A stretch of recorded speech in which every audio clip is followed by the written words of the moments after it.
Día 24 de octubre. San Antonio María Claret, fundador del año 1870. Celebramos hoy la fiesta de uno de los predicadores más famosos del siglo XIX. Nació en Sallent, en España, en 1807. En el bautismo le pusieron el nombre de Antonio, pero después él se añadió el nombre de María, diciendo: «Es que María Santísima es mi madre, mi maestra y mi todo después de Jesús». De joven trabajó en el telar que tenía su padre y llegó a ser un técnico en esta industria, por lo cual su familia esperaba que sería después un gran administrador industrial. Pero en un sermón oyó hablar de la eternidad, y esto le impresionó profundamente. Por las noches se despertaba repitiendo las palabras que había escuchado al predicador: siempre, siempre, siempre. Siempre feliz si me porto bien y me salvo. Siempre desdichado si me dedico a pecar y me condeno. Además, el predicador había aconsejado repetirse de vez en cuando la pregunta que se hacían los santos: ¿de qué me sirve esto para la eternidad?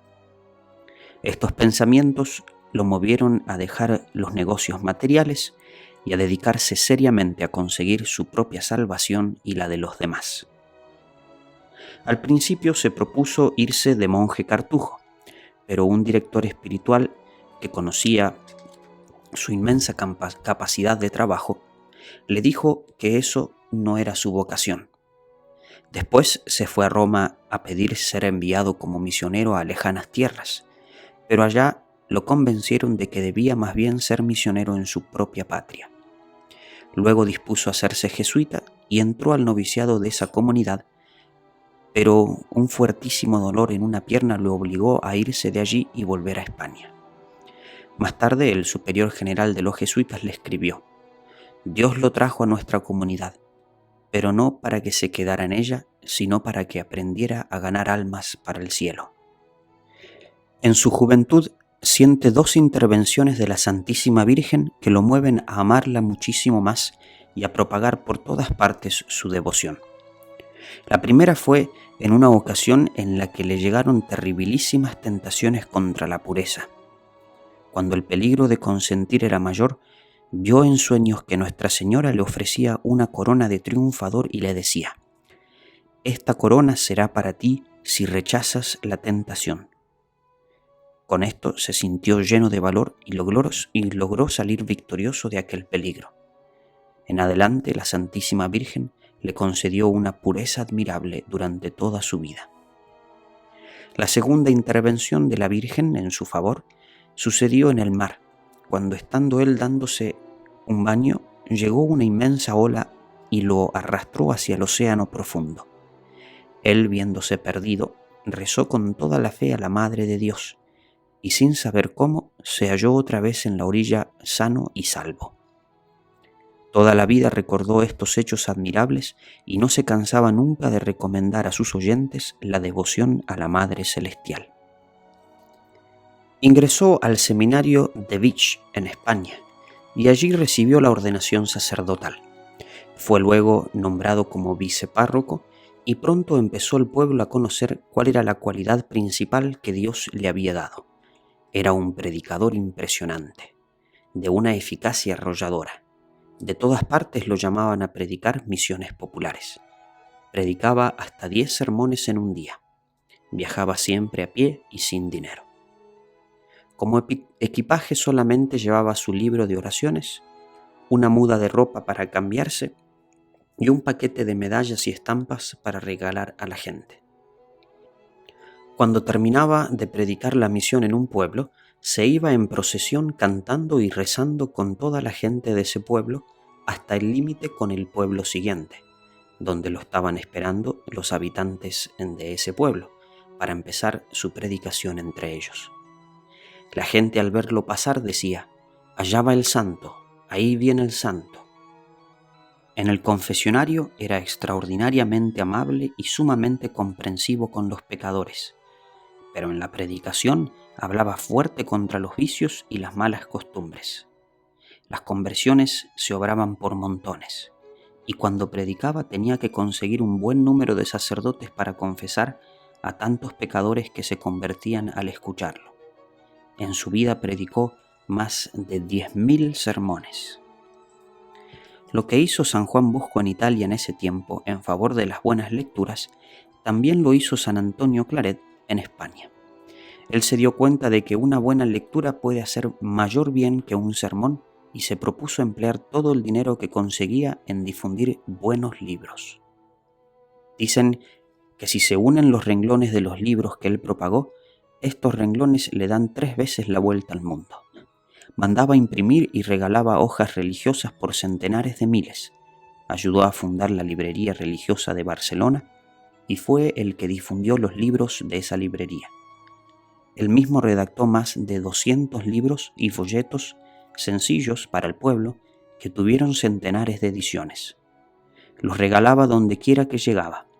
No cobraba nada por las misiones que predicaba, pero en todas partes regalaba medallas, rosarios, hojas y libros religiosos.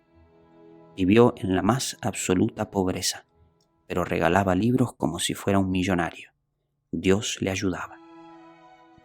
La ciudad de La Habana llevaba 14 años sin arzobispo porque eran tiempos de persecución contra la Iglesia Católica. Al fin, a la reina de España le pareció que el sacerdote mejor preparado para ese cargo era el padre Claret.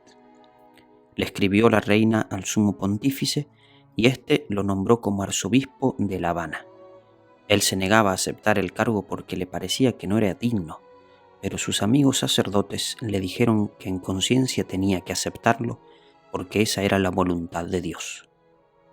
Y desde 1849, por 7 años fue un maravilloso arzobispo en Cuba.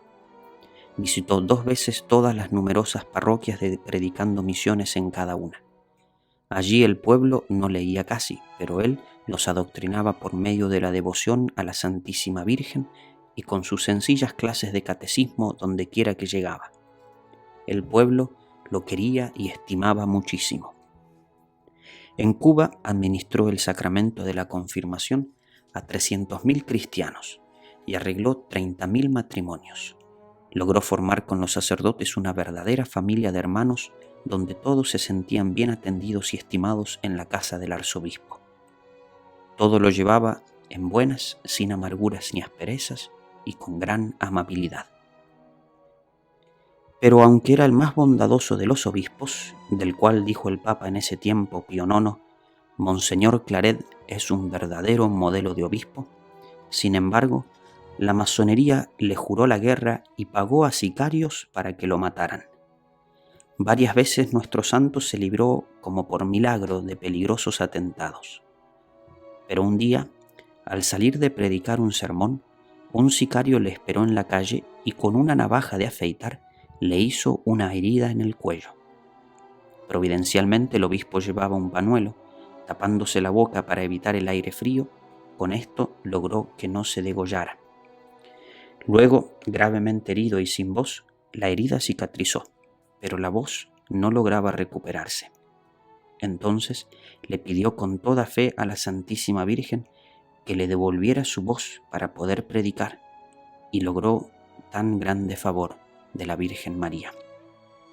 En 1857 fue llamado a España como capellán de la reina Isabel. Aprovechó este alto cargo para conseguir que fueran elegidos obispos los sacerdotes más santos. Vivía en el Palacio Real, pero dormía fuera y seguía siendo tan estricto y fervoroso como cuando era un sencillo misionero. En 1849, al darse cuenta de que para mantener viva la fe del pueblo se necesitaban sacerdotes entusiastas que vayan por los campos y ciudades predicando y propagando buenas lecturas, se reunió con 5 compañeros y fundó la comunidad de los misioneros del Corazón de María, que hoy son conocidos como los claretianos. Fundó también las Hermanas Claretianas. Estas comunidades han hecho un inmenso bien con su apostolado en muchísimos países. San Antonio Claret le pidió a Dios un favor muy especial, que la sagrada hostia que recibía cada día se conservara intacta en su cuerpo hasta la próxima comunión. y lo obtuvo. Quería tener más presencialmente a Cristo en su corazón. En 1869, una revolución desterró a la reina y por lo tanto quedó también desterrado su capellán, Monseñor Claret. Él aprovechó este destierro para asistir al Concilio Vaticano en Roma en 1870. Y en el concilio se pronunció un gran discurso que fue muy aplaudido y muy bien comentado y elogiado por todos. En Francia fue recibido por los monjes cistercienses del monasterio de Fuente Fría, y allí, después de haber escrito por orden del superior de su comunidad su autobiografía, que es interesantísima, empezó a sentirse enfermo y después de 2 meses de enfermedad expiró el 24 de octubre de 1870. Tenía apenas 63 años, pero estaba desgastado de tanto predicar, escribir, viajar y sufrir por la salvación de las almas. Después de muerto, ha hecho muchos milagros y por medio de sus religiosos, de sus escritos y de sus buenos ejemplos, sigue haciendo inmenso bien. Queridísimo San Antonio María Claret, pídele al Espíritu Santo que nos vuelva tan entusiastas como tú para extender el reino de Dios entre los hombres.